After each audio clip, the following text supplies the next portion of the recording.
Hello అండి, నేను doctor Saritha from doctor Saritha homeo fertility.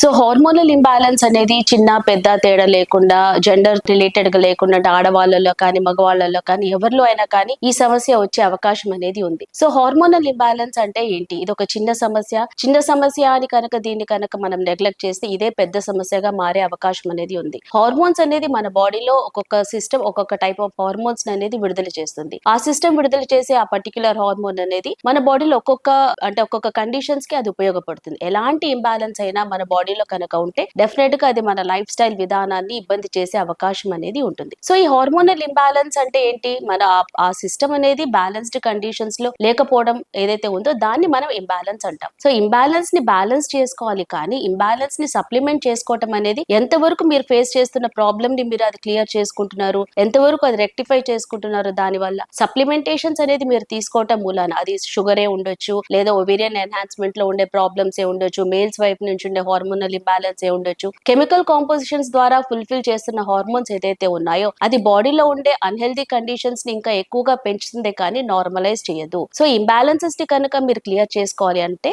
ఆ సిస్టమ్ లో ఉండే ఇంబ్యాలెన్స్ అంటే ఎన్హాన్స్మెంట్ ని మనం నార్మలైజ్ చేస్తే ఈ హార్మోనల్ ఇంబ్యాలెన్స్ అనేది క్లియర్ అవుతుంది. అప్పుడు మీ బాడీ అనేది యాక్టివ్ గా పనిచేస్తుంది. ఇలాంటి హార్మోనల్ ఇంబ్యాలెన్సెస్ కి హోమియోపతిలో కంప్లీట్ సొల్యూషన్ అనేది ఉంది. ఇక్కడ మనం ఏ హార్మోన్స్ బాడీలోకి ఇవ్వము, ఆ సిస్టమ్ ఎందుకు ఎన్హాన్స్ అవ్వట్లేదు, దాంట్లో ఉండే బ్రేక్ ఏంటి, దాంట్లో ఉండే అడ్డంకి ఏంటి అనేది చూసుకొని దాన్ని మనం క్లియర్ చేస్తాం.